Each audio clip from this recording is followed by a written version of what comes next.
Attention diversion గేమ్లు ఆపేసి ఇప్పుడు బడ్జెట్ ప్రవేశపెట్టే టైం వచ్చింది. ఇది మీకు మూడో బడ్జెట్. దీని తర్వాత మీకు మిగిలేది ఒకటే బడ్జెట్.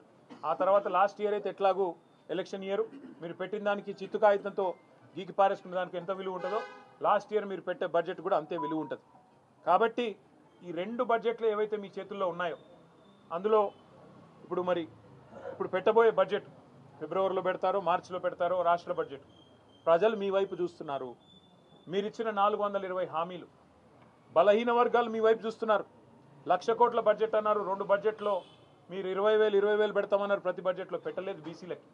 మరి ఈ బడ్జెట్లోనన్నా గత బడ్జెట్లు ఇది కలిపి ఒక 35,000 కోట్లు పెడతారా అని చెప్పి రాష్ట్రంలోని బీసీలందరూ చూస్తూ ఉన్నారు. 42% వాటా ఇస్తాం ప్రభుత్వ కాంట్రాక్టులు అన్నారు. మరి పొంగులేటి శ్రీనివాసరెడ్డికి వస్తున్నాయి కాంట్రాక్టులు తప్ప ఈ రాష్ట్రంలో ఏ బలహీన వర్గ సోదరుడికి రావడం లేదు. అందుకే బీసీ కాంట్రాక్టర్లు మీ వైపు చూస్తున్నారు. దళిత బంధు 10 లక్షలు ఇస్తే మేము 12 లక్షలు ఇస్తామని జబ్బలు జరుచుకున్నారు.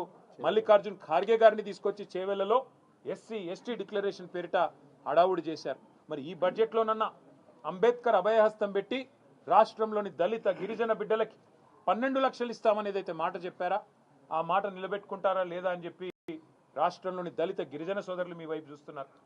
మైనారిటీలోకి సబ్ ప్లాన్ అన్నారు. మరి మైనారిటీ సబ్ ప్లాన్ ఏమైనా పెడతారా? మరి మైనారిటీలకు కనీసం ఏదన్నా న్యాయం చేస్తారా? మైనారిటీ సోదరులు చూస్తూ ఉన్నారు. అట్లాగే విద్యా భరోసా కార్డు అన్నారు 5 లక్షలు. మా విద్యార్థులు చూస్తూ ఉన్నారు మీ వైపు.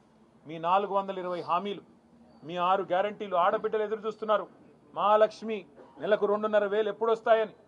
ఇవాళ మేము మున్సిపాలిటీలో ఇల్లు తిరుగుతుంటే బిడ్డ 2,500 ఎప్పుడు ఇస్తారు అని మమ్మల్ని అడుగుతున్నారు.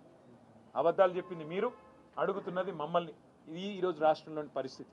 ఇవాళ రాష్ట్రంలో ఈ పరిస్థితులుంటే మీరు గాలి మాటలు, విహారాలు, సిట్ల పేరిట కాలక్షేపాలు బంద్ చేసి బడ్జెట్ మీద దృష్టి పెట్టండి.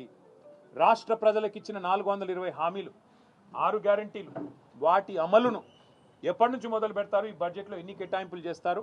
మేము మాత్రం మిమ్మల్ని వదలకుండా రాష్ట్ర ప్రజల తరఫున వెంబడబడతాం. తప్పకుండా ప్రజల తరఫున అడుగుతూనే ఉంటాం. మీరు ప్రజలకు ఎంత బాకీ పడ్డారో బాకీ కార్డుల ద్వారా మేము ప్రతి ఇంటికి మున్సిపల్ ఎన్నికల్లో పోయి వివరంగా చెబుతాం. ఒక్కొక్క రైతుకి మీరు ఇవాళ 60,000 బాకీ పడ్డారు. ఒక్కొక్క పెద్ద మనిషికి, ఒక పెద్ద వయసులో ఉండే అవ్వకు తాతకు మీరు 52,000 బాకీ ఉన్నారు. 26 నెలలకు గాను నెలకు 2,000 చొప్పున. అట్లాగే రైతులకు, మహిళలకు 2,500 చొప్పున 60,000 బాకీ ఉన్నారు ప్రతి మహిళకి రాష్ట్రంలో. ఇవన్నీ కూడా చెబుతాము.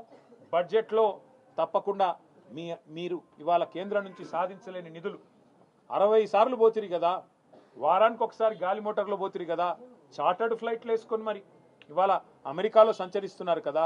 ఎవరి అబ్బా సొమ్ము ఇదంతా? ప్రజల సొత్తు కాదా? తెలంగాణ ప్రజల సొత్తు కాదా? మీ సోకుల కోసం, మీ విలాసాల కోసం మీరు ఈరోజు చేస్తున్న ఈ కాలక్షేపం ఏదైతే ఉందో ప్రజలు అన్నీ గమనిస్తున్నారు. ప్రజలు విఘ్నులు, చైతన్యవంతులు. పెద్ద ఆయన కేసీఆర్ గారిని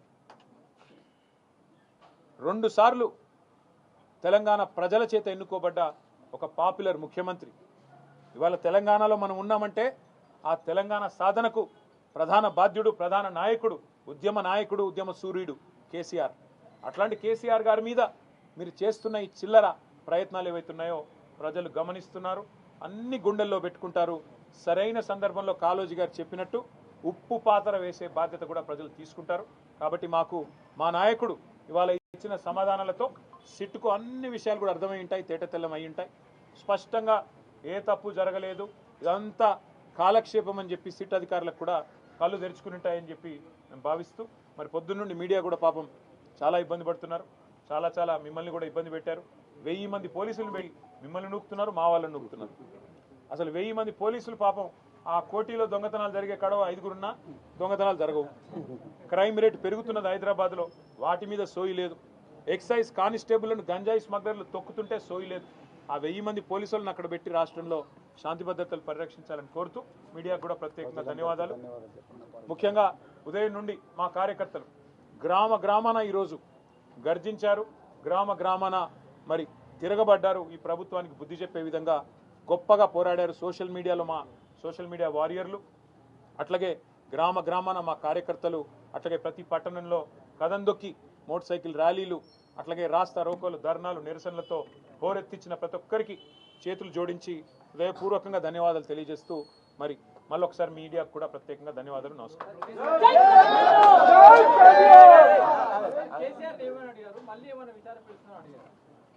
కేసీఆర్ గారిని ఏం అడిగారు అంటే మీరు అయితే కేసీఆర్ గారిని అడగాలి లేదా సిట్ అధికారులను అడగాలి. నాకు తెలిసినంత వరకు కేసీఆర్ గారిని అడిగింది స్పష్టం ఒకటే, ట్యాపింగ్ జరిగిందా అని అడిగారు. అలాంటిది ఏది జరగలేదు, అంతా బోగస్ సృష్టి అని చెప్పింటారు. ఎందుకంటే మమ్మల్ని అదే అడిగారు, బహుశా కేసీఆర్ గారిని కూడా అదే అడిగింటారని నేను అనుకుంటున్నాను. ఏముంటుంది బ్రదర్, 5 గంటల తర్వాత నేను కూడా వెళ్ళాను కదా విచారణకి. అడిగిందే అడగడం, తిప్పి తిప్పి అడగడం. మీరు బయట మీడియాలో మీకు ప్లేట్ బ్రేకింగ్లు పడాలి కదా, గుచ్చి అడుగుతున్నారు, గ్రిల్ చేస్తున్నారు, ఇన్ని గంటలు జరుగుతుంది, అన్ని గంటలు జరుగుతుంది.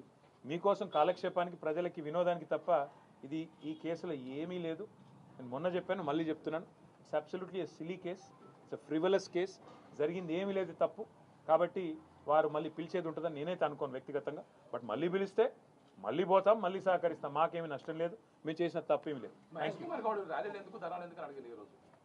మహేష్ కుమార్ గౌడ్ గారిని నేను ఒకటే అడుగుతున్నాను, రాహుల్ గాంధీ గారిని, సోనియా గాంధీ గారిని ఈడీ విచారణకు పిలిస్తే మరి రాజ్ భవన్ ముందు మీ ముఖ్యమంత్రి మీరు ఎందుకు పోయి ధర్నాలు చేశారు? మేము కూడా గందుకే ధర్నా చేశాం. మా నాయకుడిని మరి ఇక్కడ పనికిమాల విచారణల పేరిట పేల్చి వేధిస్తే, అది కూడా తెలంగాణ సాధించిన ఉద్యమ నాయకుడు, ఉద్యమ సూర్యుడు, ఆయనను పట్టుకుని మీ పోలీసులు, మీ ప్రభుత్వ యంత్రాంగం వేధిస్తే డెఫినెట్గా తెలంగాణ ప్రజలు, తెలంగాణలోని మరి తెలంగాణలో ఆయన గుండెలో నింపుకున్న వాళ్ళు బయటకు వస్తారు కదా, తప్పే ఉంది అందులో. కాబట్టి మహేష్ కుమార్ గౌడ్ గారికి నేను మళ్ళీ విజ్ఞప్తి చేస్తా ఉన్నా, మీరు సిట్ విచారణకు మీరే చైర్మన్ అయితే అదేదో ప్రకటించుకోండి. మీ బాధ నాకు అర్థం కావట్లేదు. రోజు ఆయనే మాట్లాడుతున్నాడు సిట్ వాళ్ళ కంటే ఎక్కువ. పోలీసు వాళ్ళు ఎవరు మాట్లాడతలేరు, ఓన్లీ మహేష్ గౌడ్, మంత్రులు. అదేదో మీరు పంపుతున్న ప్రశ్నలే ఉన్నట్టున్నాయి, అదేదో మీరే చెప్పండి బాహాటంగా, మేమే పంపుతున్నాం, మేమే నడిపిస్తున్నాం, ఇదంతా రాజకీయ కాలక్షేపం అని చెప్పండి, ధైర్యం ఏముంది. థ్యాంక్ యూ, అందరికి నమస్కారం. Thank you. यही करोगे? बस नहीं सर, कोई नहीं है इसीलिए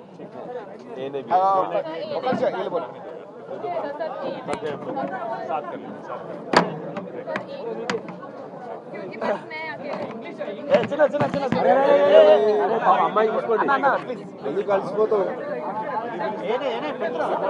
లాస్ట్ మాకేమీ నష్టం లేదు, మేము చేసిన తప్పేమి లేదు. మహేష్ కుమార్ గౌడ్ గారిని నేను ఒకటే అడుగుతున్నాను, రాహుల్ గాంధీ గారిని, సోనియా గాంధీ గారిని ఈడీ విచారణకు పిలిస్తే మరి రాజ్ భవన్ ముందు మీ ముఖ్యమంత్రి మీరు ఎందుకు పోయి ధర్నాలు చేశారు? మేము కూడా గందుకే ధర్నా చేశాం. మా నాయకుడిని మరి ఇక్కడ పనికిమాల విచారణల పేరిట పేల్చి వేధిస్తే, అది కూడా తెలంగాణ సాధించిన ఉద్యమ నాయకుడు, ఉద్యమ సూర్యుడు, ఆయనను పట్టుకుని మీ పోలీసులు, మీ ప్రభుత్వ యంత్రాంగం వేధిస్తే డెఫినెట్గా తెలంగాణ ప్రజలు, తెలంగాణలోని మరి తెలంగాణలో ఆయన గుండెలో నింపుకున్న వాళ్ళు బయటకు వస్తారు కదా, తప్పే ఉంది అందులో. కాబట్టి మహేష్ కుమార్ గౌడ్ గారికి నేను మళ్ళీ విజ్ఞప్తి చేస్తా ఉన్నా, మీరు సిట్ విచారణకు మీరే చైర్మన్ అయితే అదేదో ప్రకటించుకోండి. మీ బాధ నాకు అర్థం కావట్లేదు. రోజు ఆయనే మాట్లాడు